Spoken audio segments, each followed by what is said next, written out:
Thank you very much, Mr. Chairman. Let me take just a few minutes today to put the topic of our hearing in broader context.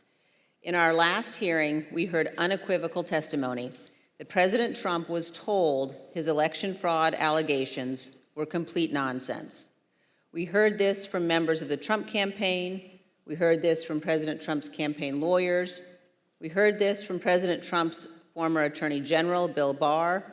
We heard this from President Trump's former acting Attorney General, Jeff Rosen.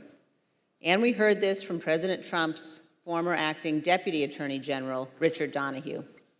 We heard from members of President Trump's White House staff as well.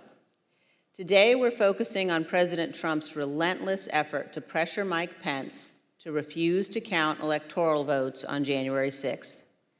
Here again is how the former vice president phrased it in a speech before the Federalist Society, a group of conservative lawyers. This week, that President Trump said I had the right to overturn the election. But President Trump is wrong. I had no right to overturn the election. The presidency belongs to the American people and the American people alone. And frankly, there is no idea more un-American than the notion that any one person could choose the American president. What the president wanted the vice president to do was not just wrong. It was illegal and unconstitutional. We will hear many details in today's hearing, but please consider these 2 points. First, President Trump was told repeatedly that Mike Pence lacked the constitutional and legal authority to do what President Trump was demanding he do. This is testimony from Mark Short, the Vice President's Chief of Staff, who served in the Trump administration in multiple positions over 4 years.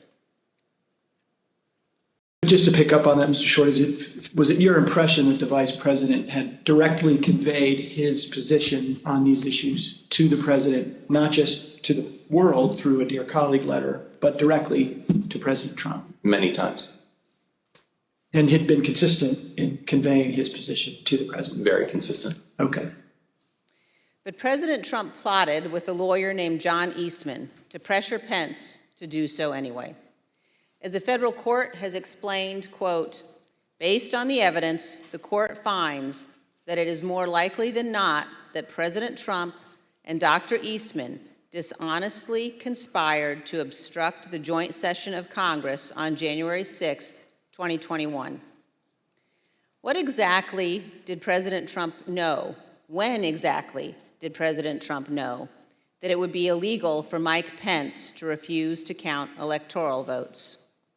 Here is one sample of testimony given by one of the witnesses before us today, the Vice President's General Counsel. Did John Eastman ever admit, as far as you know, in front of the president, that his proposal would violate the Electoral Count Act? I believe he did on the 4th.